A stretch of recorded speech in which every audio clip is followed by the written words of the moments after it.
Entonces, sí, sin más demoras, primero que nada, muchas gracias, Keishi, por estar con nosotros. Y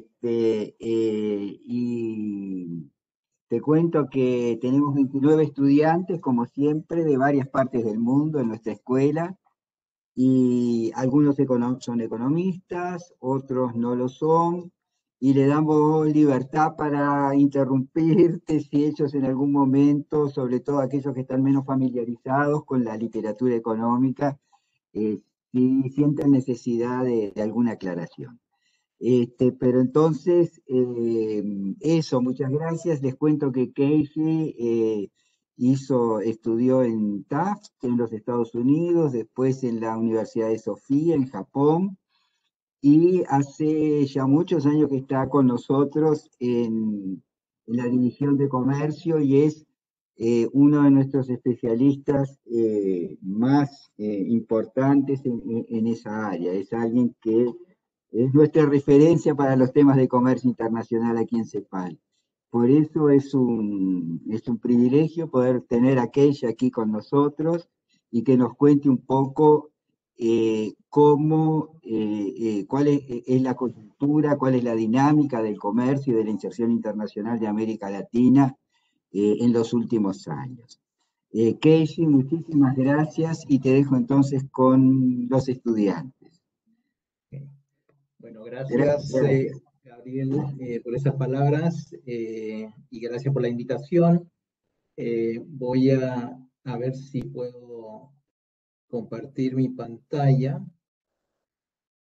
Tengo una presentación, como dijo Gabriel, sobre no solamente la coyuntura de América Latina con respecto al comercio, sino que me voy a centrar en la importancia que nosotros vemos desde la CEPAL de la integración para la recuperación del post-COVID.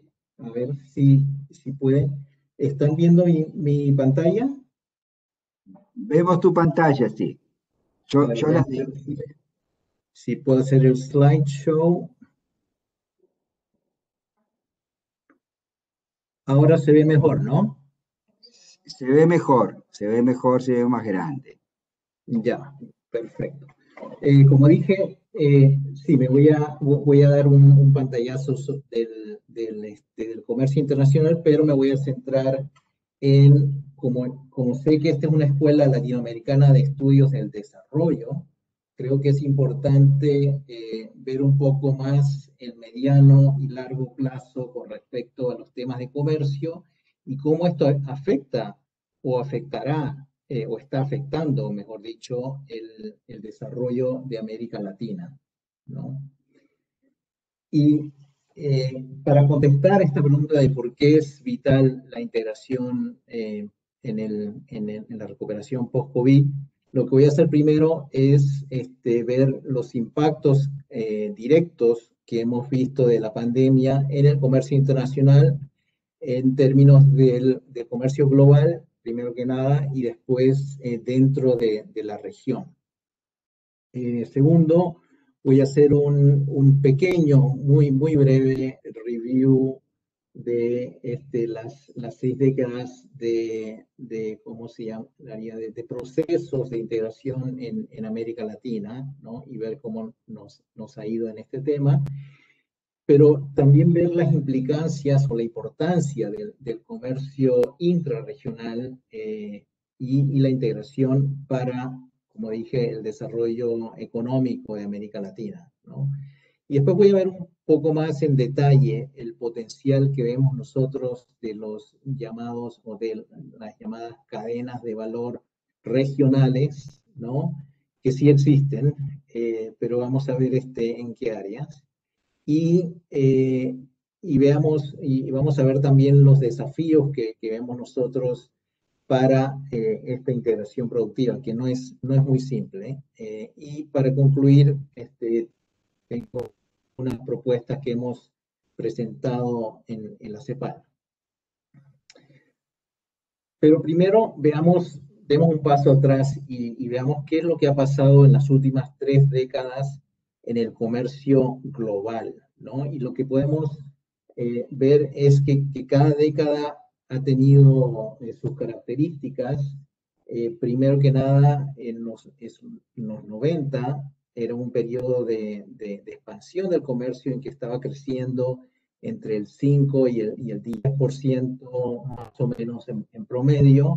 Y esta era una década en que se ve una expansión tremenda de las cadenas globales de valor. No sé si algunos han escuchado el término del made in the world, ¿no? Que las partes, por ejemplo, de un avión Boeing vienen de todo el mundo, ¿no? Y se procesan en las fábricas de Estados Unidos y en otros países para producir un solo producto con partes de todo el mundo, ¿no? Entonces, esta expansión de las cadenas globales de valor ocurrió o empezó en los 90s, ¿no? Y hubo un periodo que llamamos de hiperglobalización, en donde había mucho optimismo para estos procesos globales, ¿no? Y de hacer intercambios a nivel global, ¿no? Pero después, en el año 2000, tuvimos la burbuja de las empresas .com, ¿no? Y en Estados Unidos, y esto provocó primero un gran impulso al comercio mundial, pero de repente, claro, como la burbuja explotó, hubo un bajón, y esto también coincidió con el ataque a las Torres Gemelas en Nueva York, ¿no? También. Entonces, por eso tuvimos una pequeña crisis en ese momento en el comercio y en el crecimiento también. Y vemos que después tuvimos otra década, ¿no? Donde el crecimiento del comercio se recuperó, también entre 5 y 10% en promedio, y esto coincidió con la entrada de China a la Organización Mundial del Comercio en el 2001, si no me equivoco. Y esto también coincidió, y no es casualidad, con el boom de los productos primarios, ¿no? Y esto fue principalmente por la gran demanda de China por estos productos, que también aumentaron los precios de los productos primarios, y obviamente la región se benefició mucho de esto. Pero después, en el 2008 y 2009 vino otra burbuja, ¿no? La burbuja de las bienes raíces en Estados Unidos y la crisis subprime, ¿no? Y esto también produjo un gran bajón en el comercio por el efecto que tuvo en las inversiones y en las inversiones extranjeras directas. Y tuvimos una recuperación bastante rápida en forma de V en el 2010, pero después tuvimos un bajón y no nos hemos recuperado de este bajón. Como ven aquí, el comercio ha estado alrededor de un crecimiento de un 3%, ¿no? Y esto coincide con el fin del boom de los commodities en el 2012, alrededor del 2012, y el acortamiento de las cadenas de valor, ¿no? Entonces ya el Made in the World no tiene tanta popularidad, y las empresas están un poco más cautas sobre dónde o con quién comercializar los insumos de sus exportaciones, ¿no? Entonces, lo que vemos es que durante la última década, más o menos, tenemos un estancamiento del comercio, y en el 2019, antes de la pandemia, vemos que ya el comercio estaba prácticamente estancado, con un crecimiento del volumen de 0%, ¿no? Entonces, por eso aquí el título dice que el comercio ya estaba debilitándose y es un proceso gradual de esta debilitación del comercio, pero no solamente era el comercio, sino que también la relación del crecimiento del comercio con el crecimiento del PIB se ha disminuido, ¿no? Como vemos aquí, eh, hemos puesto unos cocientes entre el comercio, el crecimiento del comercio y el crecimiento del PIB en cada década, y vemos que paulatinamente ha estado bajando y ahora en la última década está 1 a 1, ¿no? En que los dos, el PIB y el comercio, no reaccionan y están más o menos en el mismo nivel, ¿no? Entonces, lo que quiere decir es que ya no estamos en un mundo en que todo el mundo decía que en los 90, por ejemplo, que era un export-led growth, ¿no? Un crecimiento liderado por las exportaciones. Esto ya dejó de existir en la última década. Entonces estamos en otra coyuntura, para decirlo de cierta forma. Entonces, si nos trasladamos a lo que pasó después del 2019, cuando ya estaba, como dije, estancada la economía global y el comercio global, en el 2020, obviamente hubo el shock de la pandemia, pero lo que vemos aquí es que los países avanzados fueron los más afectados, porque en promedio los grandes exportadores avanzados cayeron por lo menos un 8% en promedio durante los meses de enero a octubre, ¿no? Mientras que los países emergentes solo cayeron un 2%, ¿no? Y resalta el caso de China, que como vemos aquí en el caso del volumen de las exportaciones, ¿no? Crecen en 1% y es el único gran exportador del mundo que ha tenido exportaciones positivas, crecimiento de exportaciones positivos en el 2020, ¿no? Y similarmente en las importaciones vemos que los países desarrollados tienen grandes caídas, mientras que China, ¿no?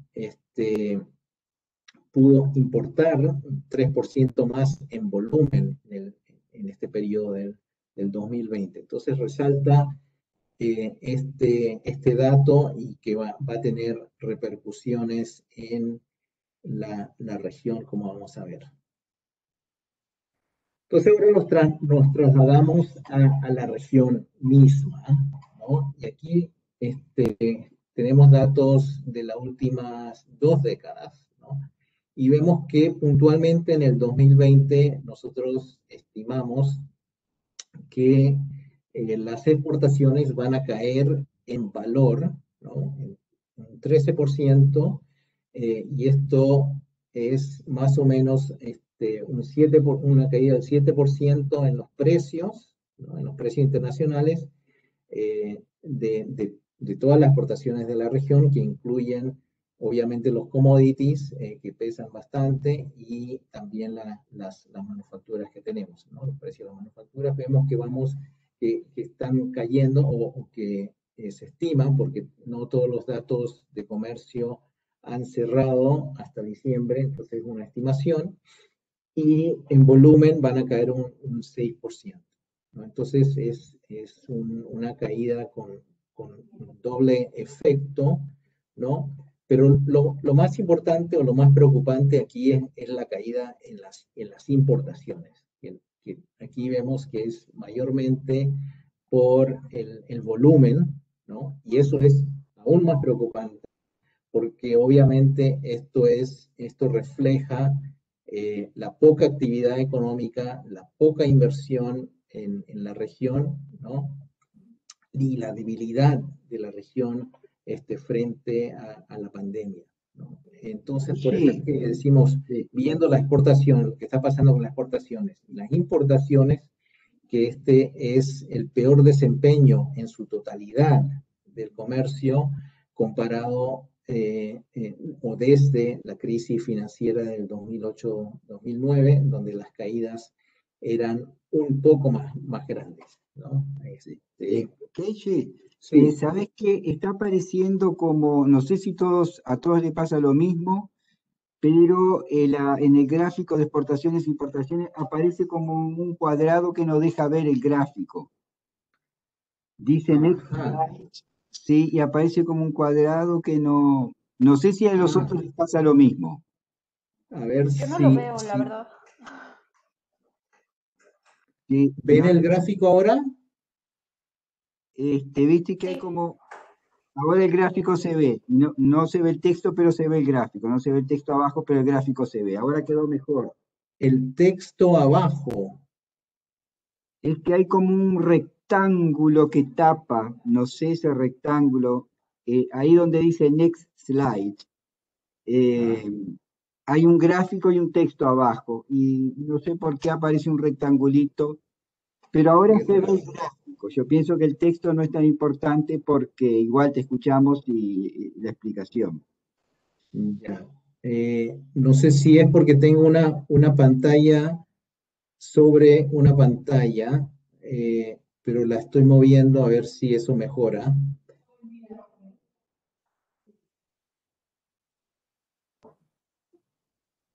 A ver, High Video View. Y si saco esto aquí, ¿se ve Ahora, mejor? Ahora sí, ahora mucho Ahora sí. mejor. está mejor, sí. Ah, ya. Entonces eso fue. Fue que tenía una pantallita sobre la pantalla. Ah, ok. Perfecto.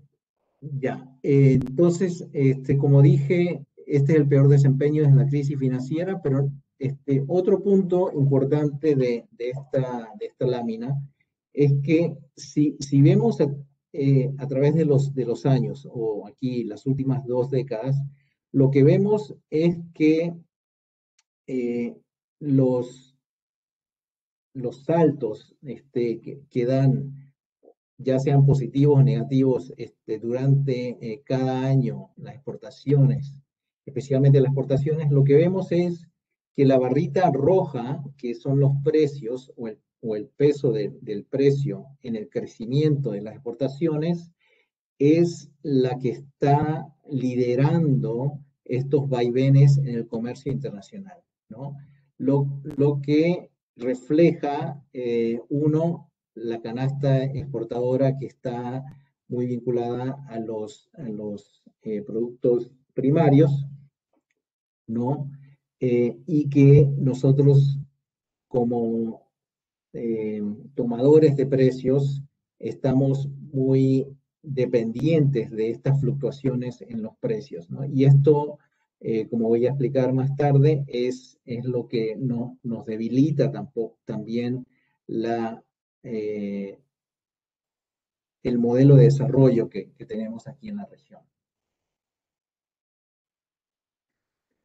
Aquí si vemos ahora, lo que esta lámina nos muestra son los principales socios de América Latina, ¿no? En este caso, lo que habíamos visto anteriormente era lo que estaba pasando en el comercio global. Ahora estamos viendo el comercio de la región con los principales socios, y lo que vemos es que eh, nuevamente aquí el principal socio de América Latina es Estados Unidos, y tiene una caída importante del 17%.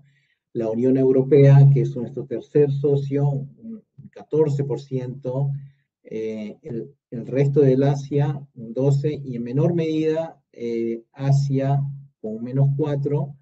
Y China, aquí como vimos que sus importaciones subieron en volumen un 3%, esto obviamente tiene un efecto positivo en la región, en la exportación en la región, y es el único socio en donde hemos podido exportar durante el 2020. Pero lo más preocupante aquí, nuevamente, es lo que está pasando con el comercio con la propia región, ¿no? Que aquí cae un 28% en las exportaciones, al igual que las importaciones, ¿no? Y y si vemos a la derecha, aquí vemos que las caídas de las importaciones es generalizada desde todos los orígenes, incluyendo a China, ¿no? Nuevamente esto refleja la debilidad de la actividad económica de la región y el bajo crecimiento o el crecimiento negativo del producto en casi todos los países de América Latina. Y veamos entonces, enfoquemos en el último dato que dije, que la región había perdido un 28% de las exportaciones e importaciones. Y esto, si lo vemos en el largo plazo, aquí tenemos una lámina desde el 1960, ¿no?, hasta ahora, y lo que esto mide es, la línea roja mide la participación del comercio intrarregional a lo largo de los años, y lo que hemos visto es que en el 2020, nuevamente estas son estimaciones, bajaría a un 12%, y que este nivel es muy preocupante porque es un nivel similar a lo que habíamos visto durante la crisis de la deuda a principios de los 80 en América Latina, ¿no? O inclusive son números que son similares al principio de la década de los 60, cuando los países recién estaban comenzando los procesos de integración de la región, ¿no? Entonces, vemos que tuvimos dos peaks a mediados de los 90, y después, antes de la crisis financiera del 2008, y que eran un poco más de una quinta parte del comercio que iba a la propia región. Y esto ha bajado ahora a un 12%, que es mucho más bajo que los países en el sureste asiático o Europa. ¿Y por qué es que nos interesa tanto el comercio dentro de la propia región?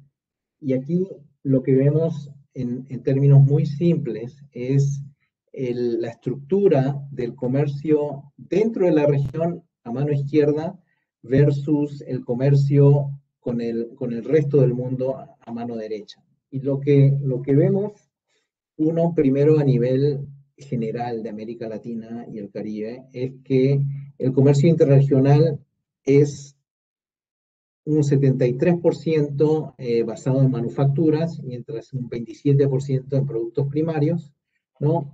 Y esto, de cierta forma, se podría decir que empeora un poco en el promedio, ¿no?, en donde el comercio con extrarregiones, 37% los productos primarios y 63% en manufacturas, ¿no? Y en promedio no se ve tan mal, ¿no?, en comparación. Pero si vemos a nivel de mecanismos de integración, nuevamente a mano izquierda, si vemos, por ejemplo, el Mercosur, vemos que el comercio intrarregional del Mercosur es básicamente más de 3/4 partes manufacturas y el resto productos primarios, ¿no? Lo mismo con la CAN y la Alianza del Pacífico y el Mercado Común Centroamericano y el CARICOM, ¿no? Pero después si vemos estos mismos mecanismos de integración y vemos cuál es el comercio extrarregional de, por ejemplo, el Mercosur, y ahí vemos que sí, ahora sí, la gran mayoría son productos primarios, ¿no? Y lo mismo con la comunidad andina. La razón por la cual la Alianza del Pacífico se ve que tiene más manufacturas es claramente porque México es parte de la alianza, y ahí esto distorsiona un poco los datos. Pero lo que sí es cierto es que Centroamérica y el CARICOM están un poco mejor diversificados y exportan manufacturas dentro y fuera de la región, ¿no?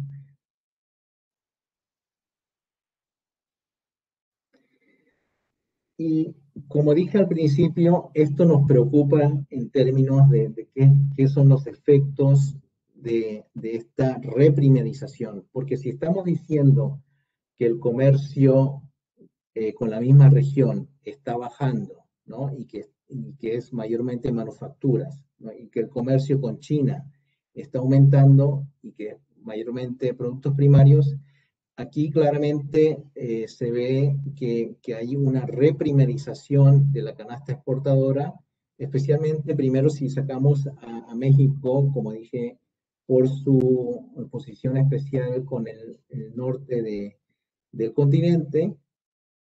Si vemos a mano derecha, vemos que claramente había un proceso de reprimarización, que son básicamente las barras rojas, que son las materias primas, pero también si incluimos las manufacturas basadas en recursos naturales, que son básicamente productos primarios que son envasados o procesados muy, muy levemente, y que son básicamente los recursos naturales, pero empaquetados, ¿no? Si incluimos esto, vemos que hubo un auge durante el boom de los commodities hasta más o menos 2013-14, y después ahora recientemente también otra alza de las exportaciones de materias primas, ¿no? Que ahora, si lo juntamos, las barras amarillas y rojas están un 75% de las exportaciones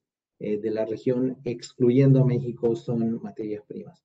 Si incluimos a México, nuevamente aquí se ve un poco más balanceado, pero igual se ve que las barras amarillas y rojas están en aumento, y si sigue la tendencia que hemos visto en los últimos años y que fue empeorando con el efecto de la pandemia, vemos o estamos viendo que estas proporciones van a aumentar.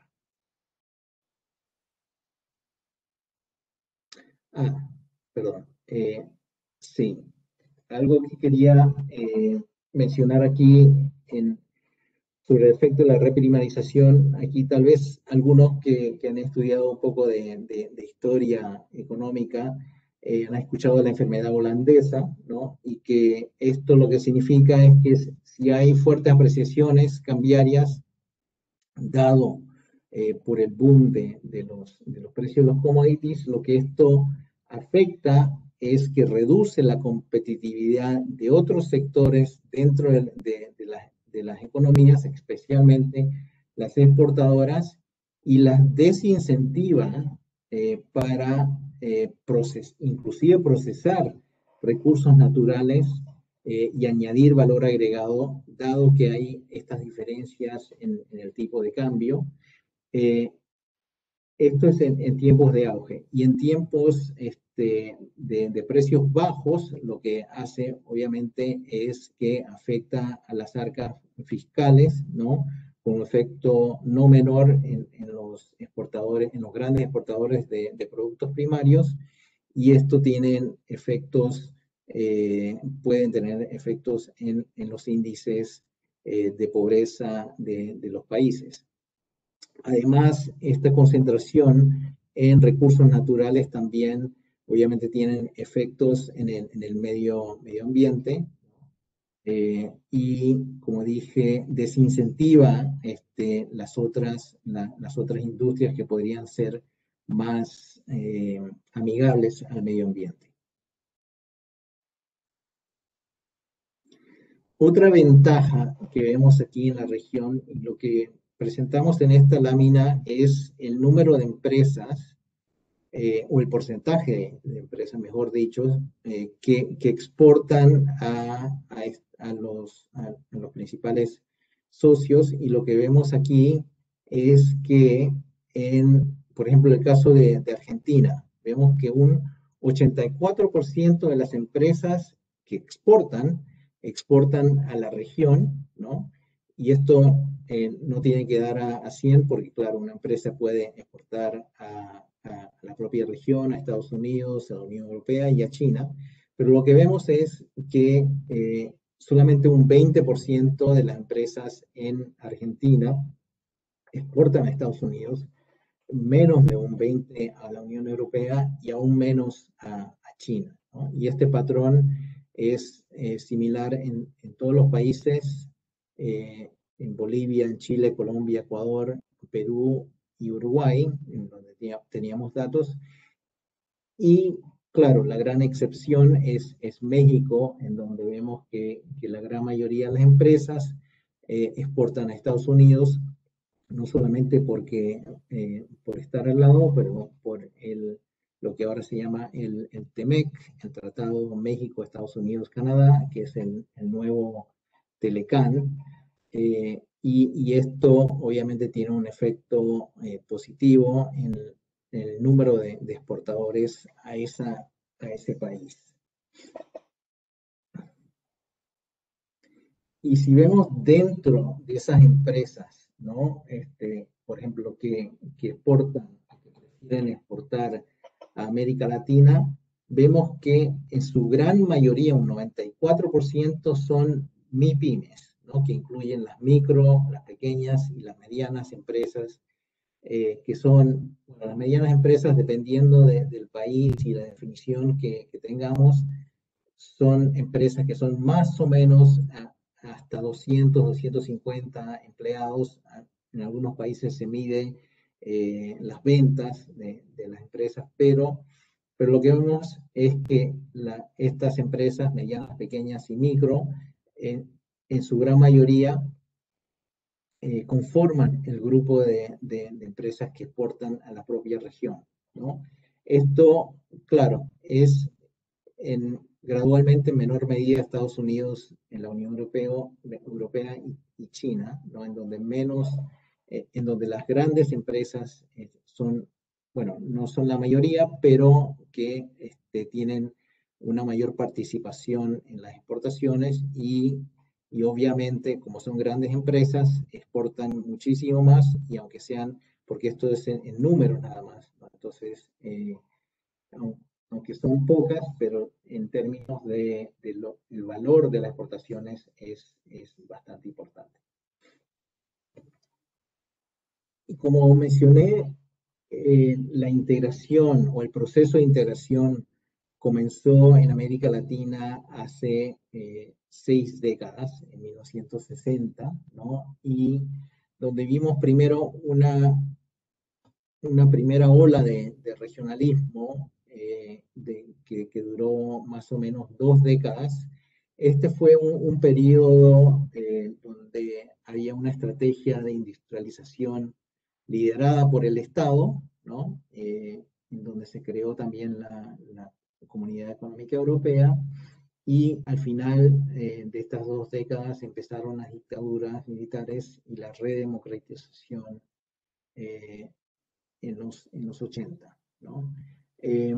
Pero, bueno, en términos concretos, aquí en la región empezó lo que se llamaba el ALCA, perdón, el ALALC, no el ALCA, el ALALC, que es muy distinto al ALCA, la Asociación Latinoamericana del Libre Comercio, y que después de 2 décadas se convirtió en la Asociación Latinoamericana de Integración, la LADI, y simultáneamente el Mercado Común Centroamericano se creó, el Pacto Andino, que es lo que hoy llamamos la Comunidad Andina, en 1969, y la Comunidad del Caribe en el 73. Y las principales razones o objetivos son en realidad lo que todavía estamos tratando de obtener, que son superar las limitaciones impuestas por los mercados nacionales, ¿no? Los pequeños mercados, ¿no? Y tratar de aprovechar el mercado intrarregional, ¿no? Y tratar a su vez de lograr una distribución más equitativa de las actividades productivas y deshacernos de las asimetrías, o reducir por lo menos las asimetrías de desarrollo entre los países. Entonces teníamos muchas esperanzas al comienzo de los 60 en la integración, ¿no? Entonces, y si se dan cuenta, es a nivel de toda la región, ¿no? Bueno, excepto, claro, ahí tenemos después el Pacto Andino y también mercados como el centroamericano, pero a la misma vez detrás de eso estaba el ALALC, que trataba de tener una integración de toda la región. Después, en los 90, aquí empezó todas las reformas y las aperturas comerciales en América Latina y también en otros países en desarrollo, ¿no? Y si algunos de ustedes que han leído la historia, hubo el llamado Consenso de Washington, en donde estaban enumeradas los credos neoliberales, y parte de esto era el apoyo a las aperturas comerciales y financieras de las economías, ¿no? Entonces era otro tipo de integración con, con una apertura un poco más global, ¿no? Y por eso es que aquí lo llamamos que fue y esto fue acuñado por la CEPAL en el 94, el término de regionalismo abierto, ¿no? En donde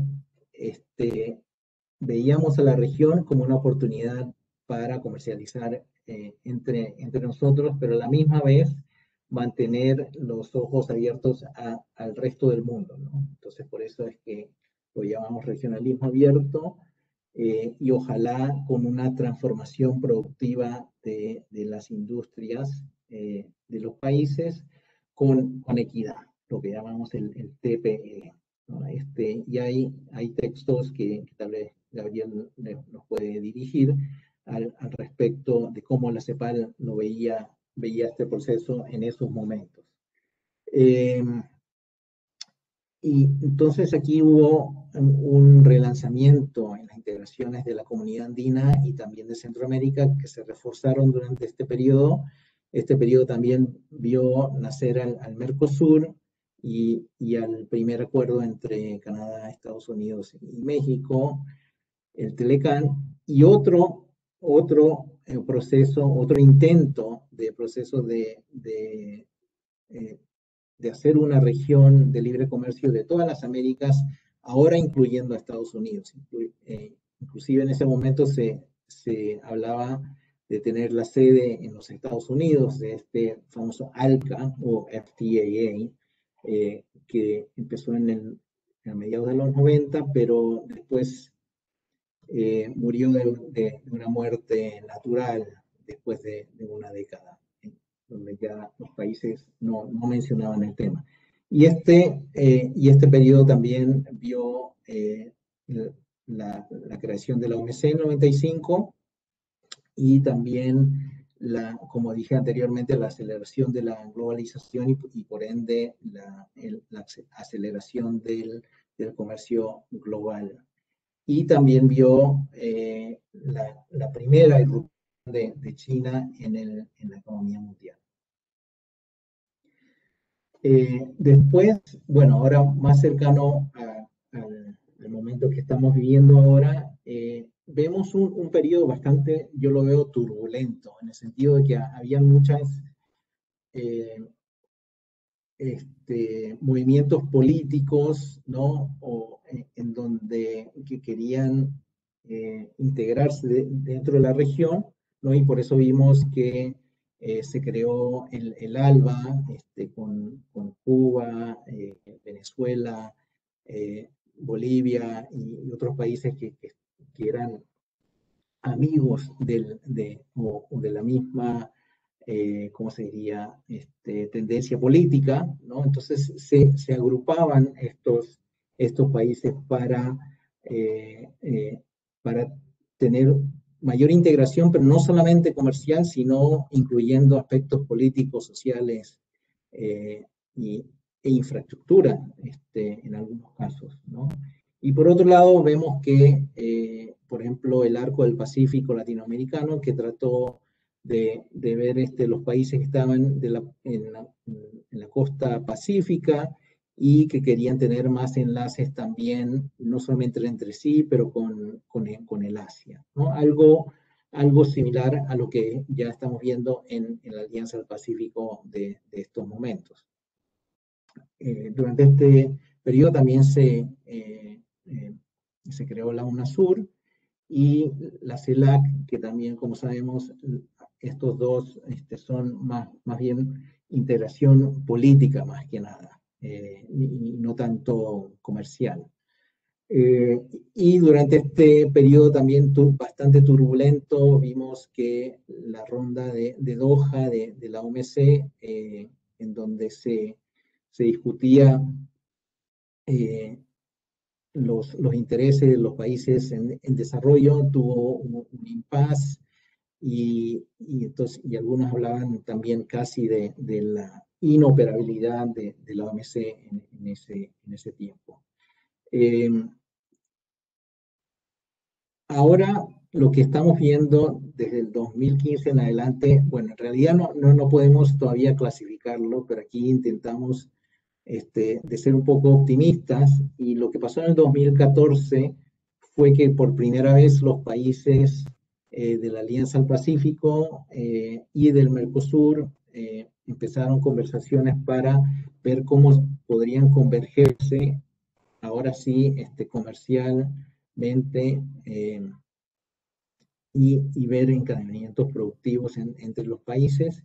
Aunque no ha habido mucho progreso, todavía está en la agenda de la Alianza del Pacífico y del Mercosur, ¿no? Y hemos recibido interés de los países de ambos lados para seguir este análisis de cómo hacer converger la Alianza del Pacífico y Mercosur, y así ahí se pueden imaginar que al tener a países como Brasil y Argentina comerciando con México, aquí vemos que tendríamos ya la gran mayoría del comercio de la región convergiendo en un mecanismo de integración. Y eso sería un gran paso hacia lo que habíamos empezado en los años 60. Ahora, si vemos en resumen cuáles son los activos o los, no son, bueno, sí, aquí lo llamamos los activos o yo diría las hazañas, no sé, los resultados de estas 6 décadas. Lo que sí es claro es que en términos de aranceles hemos hecho muchísimo progreso, ¿no? Inclusive en las últimas 3 décadas. Y lo que vemos aquí en la línea roja a la izquierda es el arancel intrarregional, ¿no? Y que en promedio es solamente un 2%, casi nada, que incluye algunas excepciones. Y si lo comparamos también con el arancel que deberíamos de estar imponiendo al resto de nuestros socios comerciales que forman parte de la OMC, y es lo que se llama el arancel nación más favorecida, está alrededor del 7%, que también ha sido reducido, pero todavía bastante más alto del arancel intrarregional. Entonces esto lo vemos como un activo que no deberíamos de dejar atrás en la región. Y además de eso también hemos visto que hay normativas en áreas en donde tradicionalmente teníamos acuerdos con países desarrollados, ¿no? Todo el tema de facilidad para el comercio de servicios, del intercambio de servicios, o para la inversión extranjera directa y la facilitación del comercio, eran temas, y de compras públicas, ¿no? De tener acuerdos de que el gobierno le daría preferencia a algunos países. Todos estos temas eran con los acuerdos que teníamos con países desarrollados, y ahora vemos que en la gran mayoría de los mecanismos de integración de la región, excepto por algunos temas dentro del Mercosur que todavía están en proceso, pero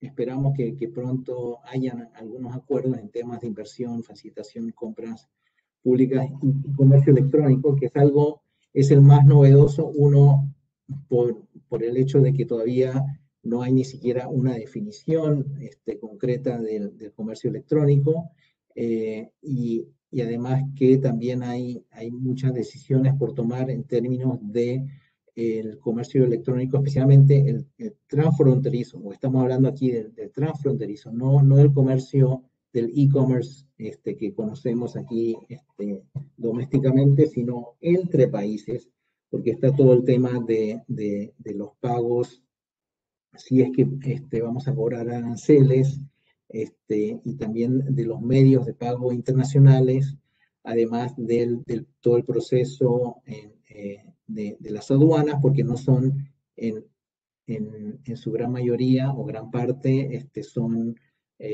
productos no tangibles, ¿no? Que se comercializan de forma electrónica.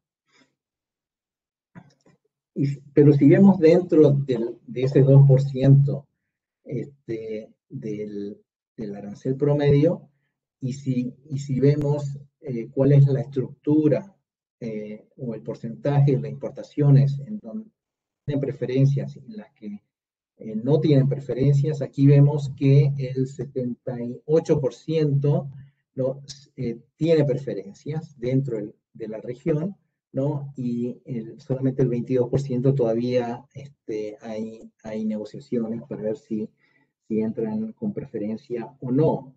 Aquí lo que resalta es que en el caso de los dos grandes países, los países más grandes de la región, en el caso de Brasil está bastante liberalizado en el sentido que tiene un 82% con preferencia, pero en el caso de México todavía más de la mitad del comercio que hace con la propia región no tiene preferencias, ¿no? No tiene un arancel cero como el 48% del comercio que tiene. Bueno, aquí veo que el tiempo pasa rápido, así es que voy a pasar rápidamente por las últimas láminas. Aquí los principales desafíos de la integración. Lo que vemos aquí, y esto es el primer punto, es algo que pasa en todo el mundo, que es la renuencia de los países a ceder su autonomía, ¿no? Y esto lo que se ha traducido en la región es la debilidad institucional de los diferentes mecanismos de integración. En algunos casos no hay secretarías o secretarías técnicas muy débiles en los sistemas de integración que no permite que avancemos en la integración de estos mecanismos. El segundo desafío que vemos, que es bastante grande, es la baja inversión en la infraestructura, los altos costos de transporte. Hemos medido nosotros que, por ejemplo, cuesta varias veces más transportar algo dentro de la región que transportarlo fuera de la región, por ejemplo, a Estados Unidos, que es el caso más impactante, dado la facilidad que tenemos para transportar a Estados Unidos, mientras que dentro de la región tenemos atochamientos por la baja infraestructura, pero también obviamente por las barreras geográficas que presenta la región, ¿no? Otro problema que vemos en los mecanismos de integración es su visión bastante estrecha, y que solamente ven la subregión, y como vimos en la reseña histórica de las 6 décadas, todos los procesos de integración a nivel regional han fracasado, ¿no? Entonces, todavía estamos viendo al lado y no tanto a la región, excepto por la convergencia entre Alianza del Pacífico y Mercosur. Y después, un cuello de botella bastante importante es el sector privado, ¿no? Porque, y no es que ellos sean el cuello de botella, pero es que la relación, o yo diría tal vez sí, la relación entre el gobierno y las empresas no es la ideal en este sentido, de que ellos no ven, el sector privado no ve las ventajas de la integración, ¿no? Y esto es una tarea del sector público de ver mediante una mejora en la infraestructura, mediante algunos acuerdos entre las regiones para incentivar la integración de los sectores empresariales. Y esto es muy distinto a lo que pasó en el Asia, por ejemplo, en donde inicialmente eran las empresas, las multinacionales, las transnacionales, en su principio japonesas que iban a los países de la región para empezar procesos muy básicos de las cadenas de valor, ¿no? Y de a poco, los que han leído la historia económica, el proceso que se llamaban de los Flying Geese, en donde habían líderes, ¿no? Países líderes con la tecnología alta y que gradualmente se bajaba a los países de menos desarrollo, y ellos a la misma vez progresaban en la escalera de la integración y del desarrollo, y ahora, por ejemplo, en estos momentos, eh, más allá de Japón, están las potencias como Corea y la China misma, liderando varias de las cadenas de valor en el Asia. Entonces aquí vemos que había una integración de facto, ¿no? Antes de la integración de jure, para decirlo de cierta forma, en donde no eran los pactos comerciales que hacían que comercializaran más, sino las relaciones y la integración entre las empresas. Y como mencioné, bueno, que uno de los cuellos de botella es la inversión para la infraestructura, y lo que vemos es que después de un pico en el 2013, donde había grandes inversiones en Centroamérica, especialmente en Panamá, por la expansión del Canal de Panamá, pero después de ese año, del 2013, hemos ido en baja, en promedio, en la inversión. Y la CEPAL ha hecho algunos cálculos para ver qué es lo que deberíamos de estar invirtiendo en términos del producto en infraestructura para mejorar la infraestructura que tenemos, y hemos calculado que desde el 2016, que era nuestro análisis, hasta el 2030 deberíamos estar por lo menos invirtiendo un 2.2% del producto en infraestructura, y como vemos aquí estamos ahora mismo más o menos un 1.5 o menos, casi 1%. Entonces tenemos un déficit bastante grande, y esto no incluye, por ejemplo, inversiones en nuevos puertos o vías fluviales, y es solamente para mejorar la infraestructura que tenemos, ¿no? Que necesitaríamos un 2.2%. Entonces se puede imaginar la brecha de infraestructura que tenemos en la región. Aparte de los aranceles bajos, que como dije en el promedio son 2%, lo que hemos hecho también en la CEPAL es hacer unos cálculos de lo que significa todas las barreras no arancelarias, ¿no?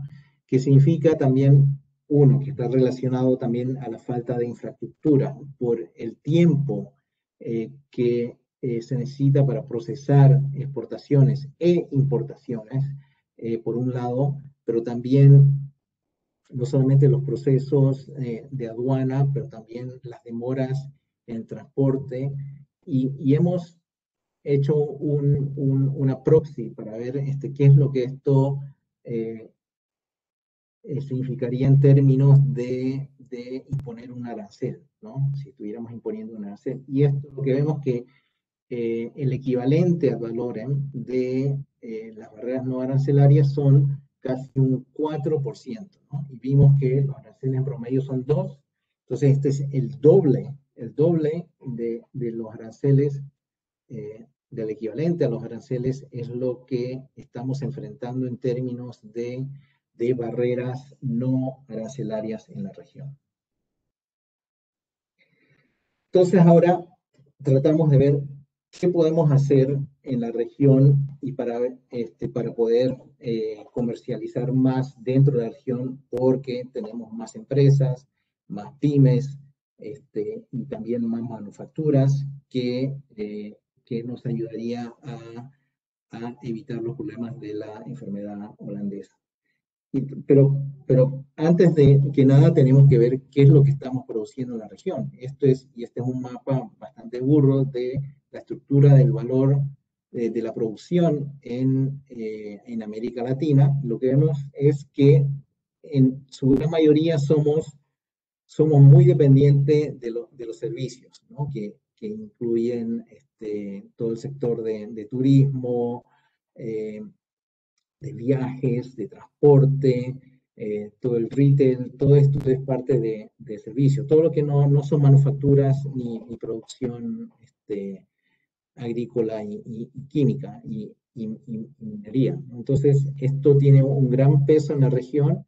Como vemos, un 62% son servicios, pero hay algunas luces dentro de este esquema que vemos que países como los países de América del Sur son fuertes en la producción de alimentos, bebidas y tabaco. Lo mismo en países de Centroamérica. Obviamente están los países petroleros y mineros también, que tienen una fuerte ventaja o diría enfoque en estas áreas. Y varios países lo que está en rosado son los que son más del 10%, pero eso no deja de ver que algunos países que tienen un 7, 8%, 9%, también en la agricultura son productores importantes de estos productos, ¿no? Entonces, esto para tener una idea de qué es lo que producimos, no solamente para la exportación, pero ahora para relacionar esto con las exportaciones, aquí lo que hicimos es ver qué tan símiles o disímiles son los países entre sí, ¿no? Y lo que vemos aquí en amarillito y verde son los países que son similares entre sí, ¿no? Y lo rosadito es lo que son menos similares en la estructura de la producción, ¿no? Y lo que vemos aquí es que, por ejemplo, los países de América del Sur nuevamente son muy similares entre sí, y hay grandes diferencias entre, por ejemplo, países de Centroamérica y los países de América del Sur. Entonces, y la razón por la cual hicimos esto es, uno, si vemos que hay similitudes en la estructura de países, eso quiere decir que entre esos dos países, por un lado, estarían compitiendo con productos similares para la exportación dentro y fuera de la región, ¿no? Pero a la misma vez presentan la oportunidad de hacer comercio interindustrial dentro de industrias, dentro de las mismas industrias, que es la clave del desarrollo de las cadenas regionales de valor, por un lado. Y si vemos que hay complementariedades entre algunos países, eso, por un lado, también indica que se podrían comerciar más entre sí, dado que algunos que producen productos que no son similares. Entonces, por ambos lados debería de haber terreno para comercializar más. Y si resumimos todo esto en qué es lo que realmente estamos comercializando entre nosotros, lo que vemos es que el sector automotriz, maquinaria y equipos son los más fuertes, pero algo que tenemos que apuntar aquí es que este comercio es más bien entre bloques, no dentro de los bloques. Lo que quiere decir, por ejemplo, en el caso de los autos, maquinarias y equipos, son países grandes como Argentina, México y Brasil, que exportan estos productos al resto de América Latina. También, claro que hay insumos importantes que se comercializan entre Argentina y Brasil, en menor medida con México, pero que se exportan también al resto de la región. En el caso del petróleo y la minería, son los mayormente países de la comunidad andina, ¿no? Bueno, incluyendo también a Chile, que producen productos mineros y los exportan al resto de la región. En términos de alimentos, bebidas y tabacos, que es el cuarto sector más importante en el comercio intrarregional, aquí es más equitativo en el sentido de que de más países producen estos productos y en realidad vemos que es uno de los nichos, además de productos de química y petroquímica. Este diagrama que fue creado por nuestra base de la matriz de insumo producto de América Latina, lo que indica es que hay encadenamientos importantes en la región, ¿no? Pero que hay un ¿cómo se diría? Un núcleo duro en el centro, ¿no? Y esto fue lo que puse en el círculo, de los países, en realidad, que casualmente o no casualmente son los países de la Alianza del Pacífico y del Mercosur, que son los que son más activos, están más activos en las cadenas regionales de valor. Aquí vemos Perú, México, Colombia, Chile, Brasil y Argentina. Y lo que vemos, por ejemplo, si tomamos el caso de Argentina, el de más abajo, en el medio, que son los usuarios, o para decirlo de otra forma, importadores de insumos. Esto lo que significa es que Argentina recibe insumos de Brasil, el resto de América Latina, y las exporta hacia el resto de América Latina, pero también, de cierta forma, al mismo Mercosur también, ¿no? Las líneas se ven un poco, no se ven muy bien, pero también, por ejemplo, el caso más emblemático es México, que aunque importa insumos desde Brasil y desde el resto de América Latina, en rojo vemos que la gran mayoría de los productos procesados van hacia los Estados Unidos, ¿no? Pero lo importante es ver que estos países de la Alianza del Pacífico y Mercosur son los que están más involucrados en las cadenas de valor. Y en términos de qué es lo que estamos comercializando dentro de estas cadenas de valor, vemos que el rubro más grande es las otras manufacturas, que son manufacturas relativamente de baja tecnología, ¿no? Y que, por ejemplo, recibe insumos de otras manufacturas también y se exporta en su gran mayoría a Estados Unidos, al Mercosur y al resto de América Latina, ¿no? En el caso de los productos primarios, que son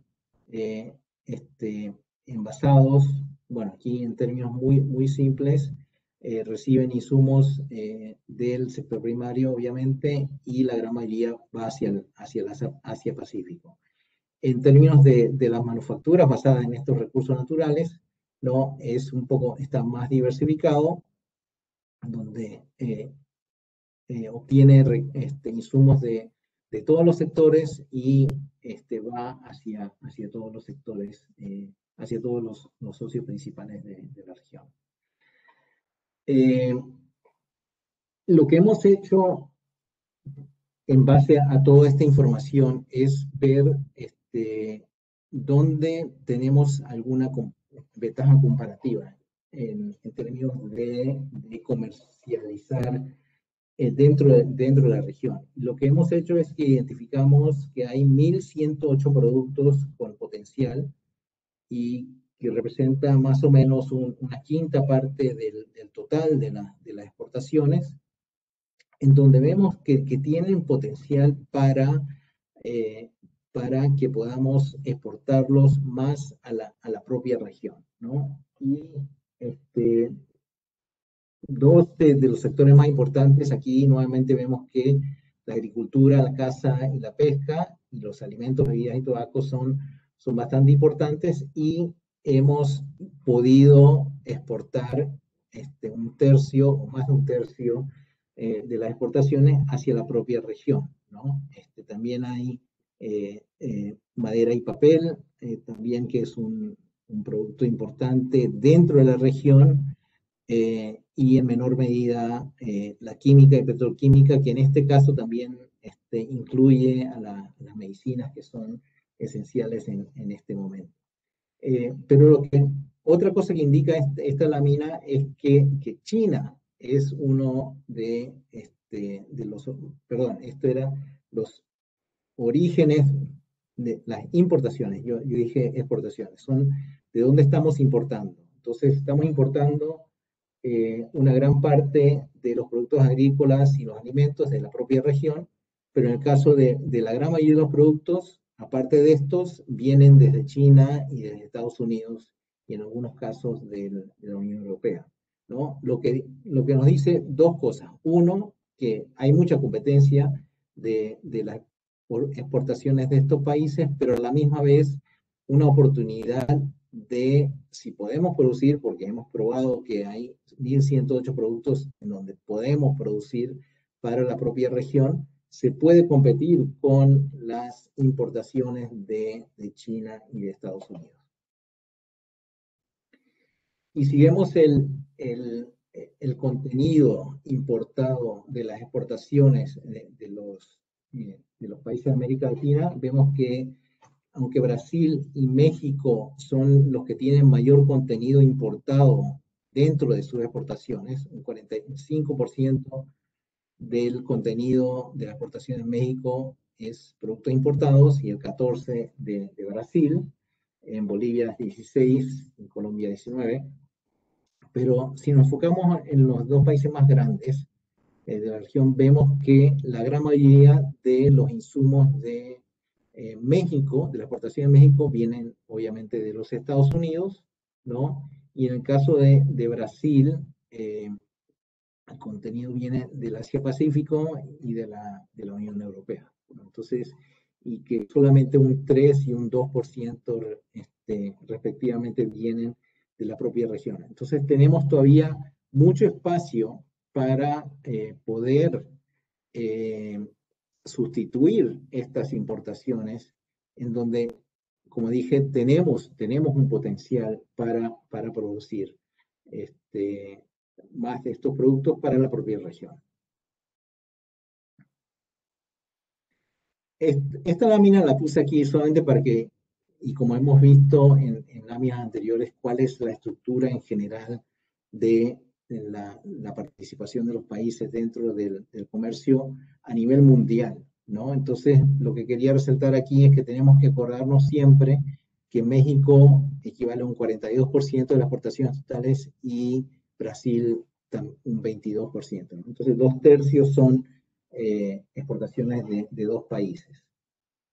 Y otra lámina que hice aquí para ver quiénes son los que se integran más en la región. Y vemos que son países pequeños, ¿no? Y si tomamos a Centroamérica en su conjunto, son los que más exportan a la propia región, pero también hay países como Paraguay, que es el que está más integrado a la región, algunos países del Caribe, como dije Centroamérica, pero también de la misma América del Sur tenemos a Bolivia, Argentina, Colombia y Uruguay, que están muy integradas a la región, y de cierta forma también el Ecuador.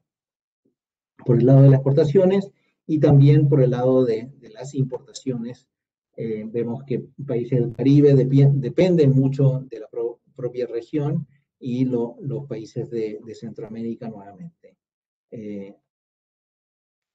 Pero países también como Argentina, ¿no? Mediante el Mercosur, también importa mucho de la propia región, lo que valida la importancia de los mecanismos de integración, especialmente en el Mercosur. Entonces, ¿cuáles son las propuestas que tenemos desde la CEPAL y, para esta coyuntura, y para tener una integración para poder no solamente avanzar en el desarrollo, pero también para ser más resilientes a otra crisis de naturaleza similar o distinta, que produzcan shocks de oferta y de demanda, como la que tenemos en este momento? Y lo que vemos es lo más práctico en este momento, y es algo que estamos avanzando, es, por un lado, la convergencia en la facilitación del comercio, ¿no? Todos los procesos de aduanas, lo que estamos proponiendo a los países es que tienen que avanzar hacia un comercio sin papeles, ¿no?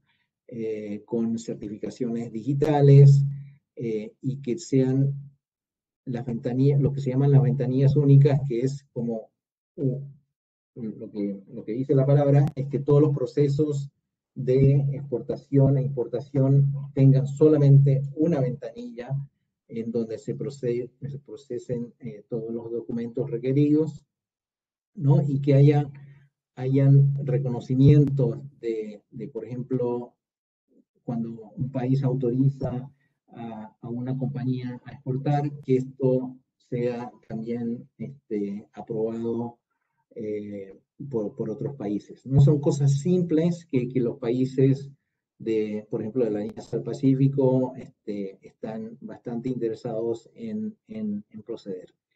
Y obviamente, como dije, la brecha de la infraestructura es muy importante, y en el caso de esta pandemia, vemos que también la infraestructura digital es bastante importante, y por eso lo pusimos como un tercer pilar aquí, de coordinar estas infraestructuras. Y la división de Gabriel, Desarrollo Productivo, está proponiendo armonizar estándares, y también, bueno, por nuestro lado estamos viendo cómo coordinar esquemas de tributación, como dije, que es un tema que todavía está en discusión en la OMC y en algunos países de la región.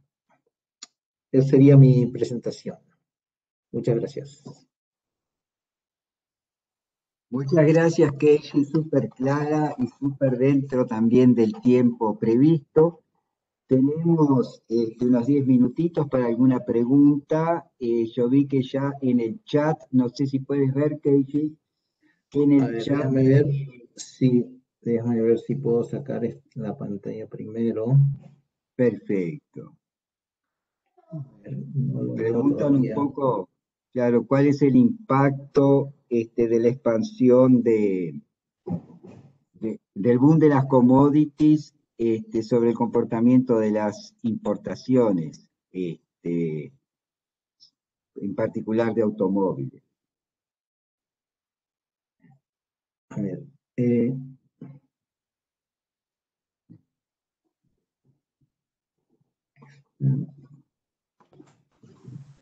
por alguna razón no puedo ver el chat, pero perdón, ¿podrías repetir la pregunta? Sí, yo lo estoy viendo aquí. Dice que el auge de las materias primas tuvo un impacto sobre la expansión del ingreso de una clase media en ascenso, a favor de aprovechando esa expansión. y pregunta en qué medida bueno, y dice que eso afectó, por ejemplo, la expansión de las exportaciones de automóviles de Brasil a Argentina a partir del 2004. Considerando esto, parte de las exportaciones del sector industrial también termina siendo dependiente del auge de los precios de las materias primas y por eso el comercio manufacturero interregional se vio muy afectado después de la caída de los precios de las materias primas. Esa es la pregunta de Felipe Orsolín. En el fondo es cómo el comercio intrarregional se relaciona con el auge de las materias primas, ¿no? Y si va a sufrir en función de esta caída. No sé, Felipe, también tú podés intervenir si yo no interpreté bien tu pregunta. Es isso. Basicamente, o boom de las commodities tuvo um efeito positivo e se isso positivo em lo comércio intrarregional.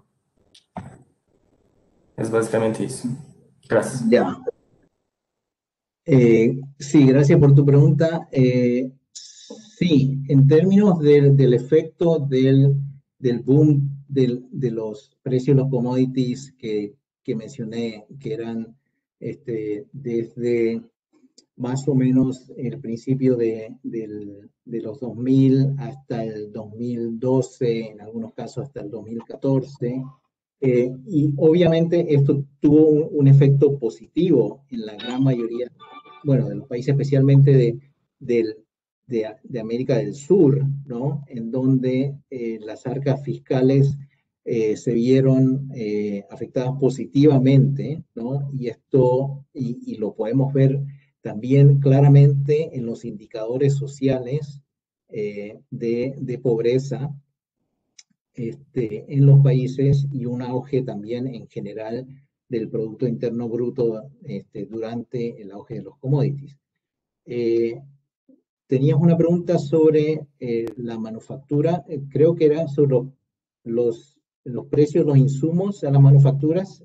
¿Esa era tu pregunta? Entiendo que a ver, Felipe, si tú quieres hablar, por favor.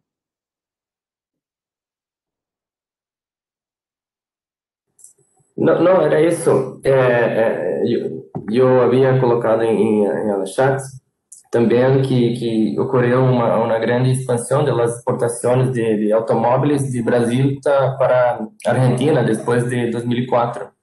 E era basicamente por isso, se foi influenciado por efeito ingresso positivo do boom das commodities. E você mostrou que depois de la caída de los precios de las commodities, ocorreu também uma redução do comércio intrarregional de las manufaturas. Então, a pergunta era se havia esta relação. ¿Vale?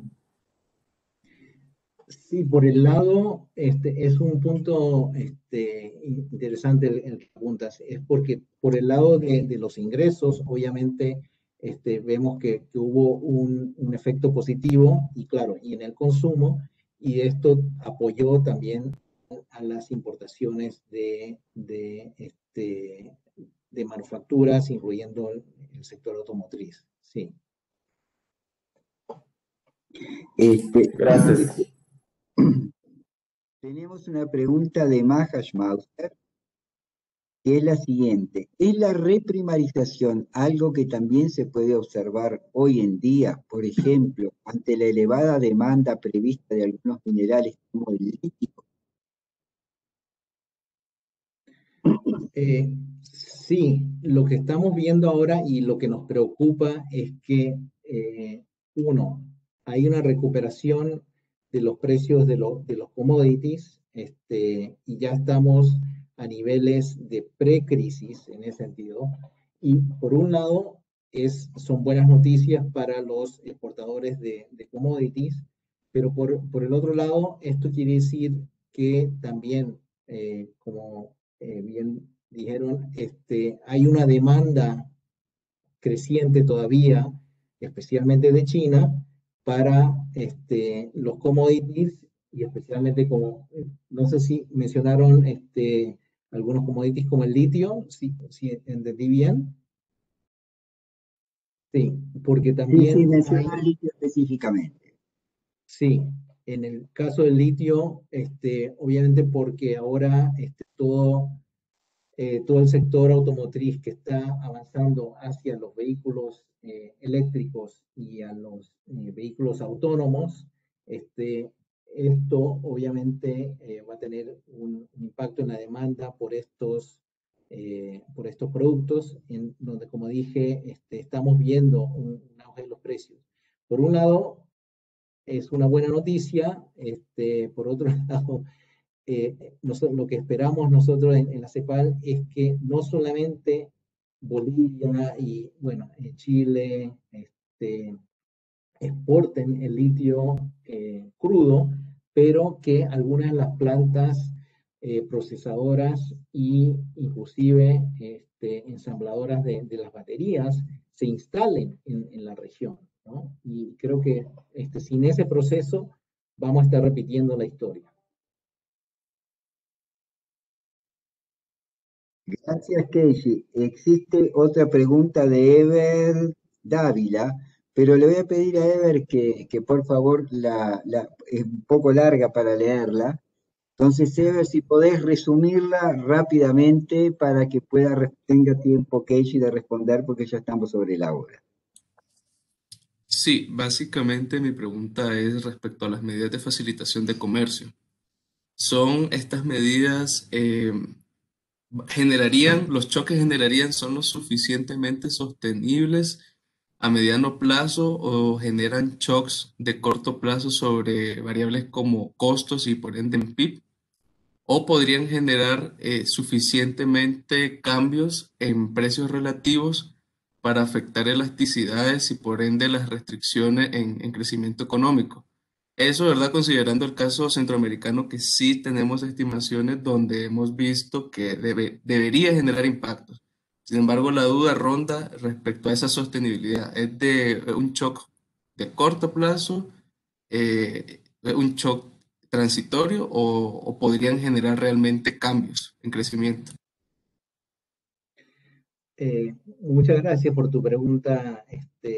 Sí, no, la expectativa que tenemos nosotros sobre la facilitación del comercio es que sea que tenga efectos ambos de corto plazo en esta coyuntura en donde necesitamos un shock positivo de corto plazo, pero a la misma vez desarrollar estos procesos de aduanas y también de logística que sean basadas en las tecnologías digitales para tener un efecto de mediano y largo plazo, ¿no? Y como tú dijiste, en los precios relativos también,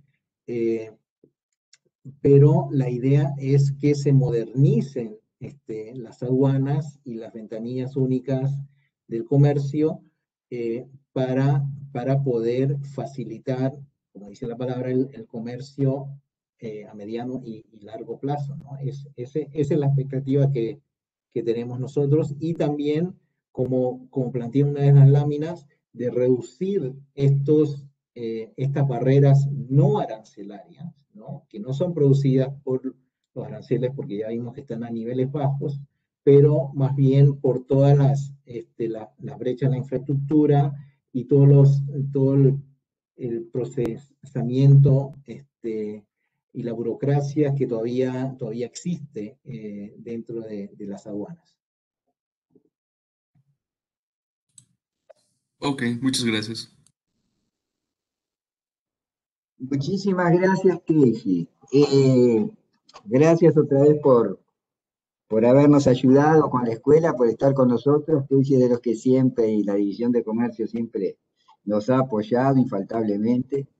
Y bueno, hoy los alumnos están libres por la tarde, tienen una tarde un poco más tranquila.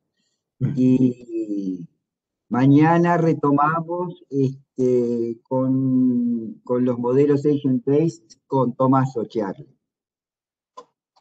Muchas gracias a todos. Gracias De a nada. todos.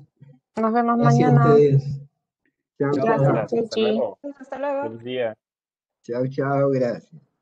Chao.